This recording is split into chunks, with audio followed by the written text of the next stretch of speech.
AKA Patters, welcome to the 31 Days of Dread. Yeah, so we got this like horror theme thing going. So like every two movies it's going to be a block. And this block is food. The last episode, Drive Through, that was fast food. This is, look, you can tell by the title, Diner, Blood Diner. What can go wrong with this movie? Well, every year we find a movie just like this. And what the heck am I talking about? Let's get through that intro and kick it up.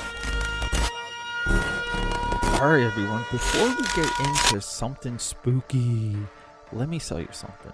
Trial by Fire. It's my comic book available right now on Indiegogo. Link in the description. And I will see you on the printed page. That's right. Let's kick it. Okay. Welcome back. So, a little bit of confusion coming up.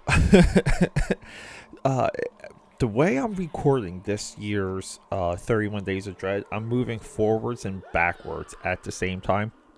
And I believe there's a couple misnumbering of days. And that's only because this movie kind of slipped through the cracks when I was making my file list. Not my master list, but my filing list when I record, edit, and publish the videos. You know, like those are the files that I have everything in, like poster, artwork, all that stuff. But anyway, so it might be a little confusing coming up, but I just wanted to warn you. But hey, I'm Peter A. DeLuca, a.k.a. the Pop Culture Pope, a.k.a. Roast Beef Sandwich, a.k.a. Yo Boy. So this is like a very busy month because it's the 31 Days of Dread and it's Inktober. Inktober is available right now on Instagram, a.k.a. Pad69. And there I'm doing a horror movie theme on top of the Inktober prompts. And you might be like, Pete, that's madness. That's too much horror. You're going to make yourself crazy. Yeah. But anyway, so this movie, okay? This movie directed by Jackie Kong, who got into directing. Look, I'm going off of Wikipedia here, like off of her entry. She started directing movies in her like mid-20s. And basically did it as a way to like kind of like showcase herself. And she's only directed like 4 movies. One of Night Patrol, I think.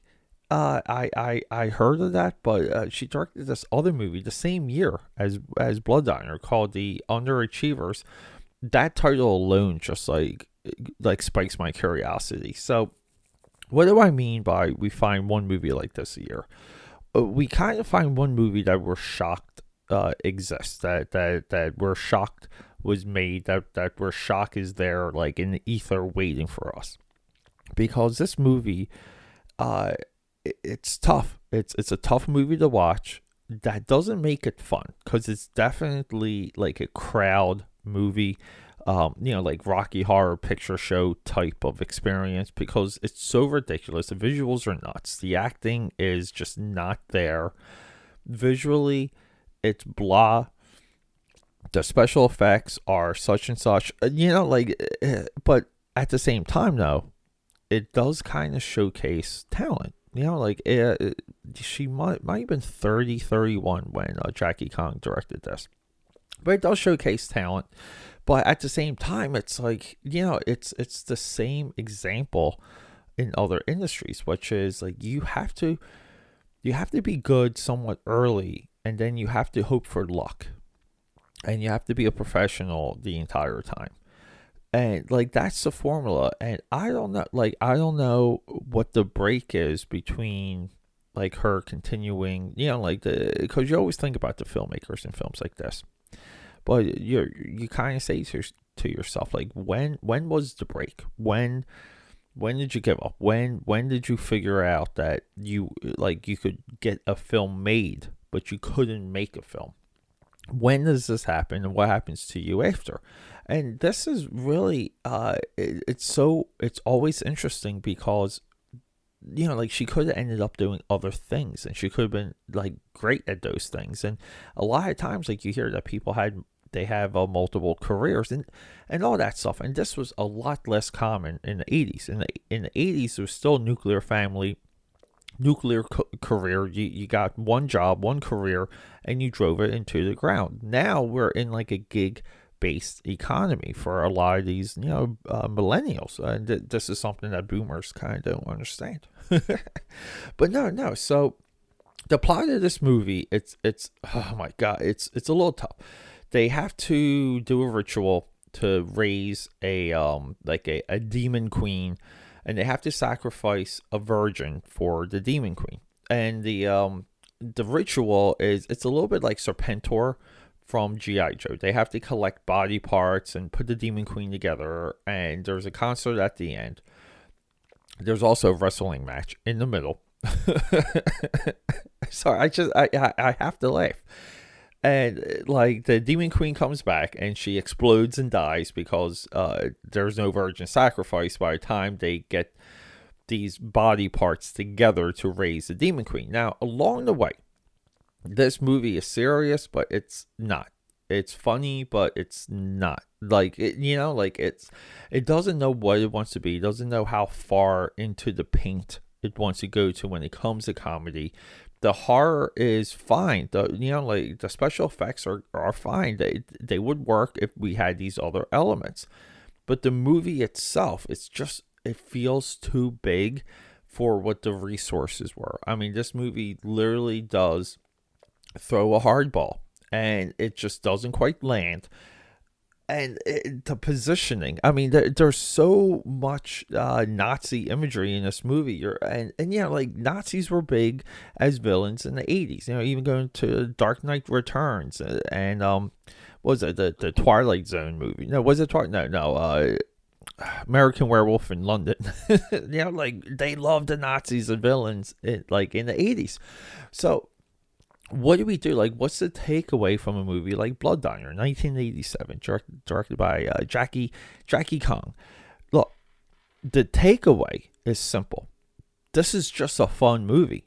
This movie's a brain dump. This movie isn't meant to thrill, isn't meant to educate. I'm not sure what the idea of the movie is and what the intent is. This movie is to be viewed for exactly what it is, and it's just a movie. No big deal. Moving on. Let's have a good time while watching it. If that's something that doesn't appeal to you, and you need a clear path, you need like a linear storyline, or you don't have the education. Now, like by that I mean the education of watching a movie like this, and I will explain. You have to see a lot of movies like this to know how to let go, like how to release yourself and just kind of like take it in and to like have a good time.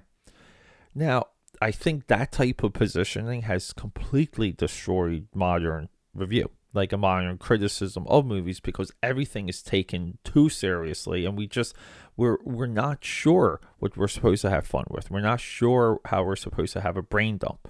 We forget the intent of movies. I always go to Fast and Furious, Mission Impossible, Transformer, even Bloodshot, the new Vin Diesel movie. Like these movies they have an intent and they execute the intents very well. And the movies themselves also have a big idea behind them. So, but all of a sudden we go crazy with plot points. We go crazy with melodrama. We go crazy with characterization. These are all platitudes that do nothing when it comes to the reviewer.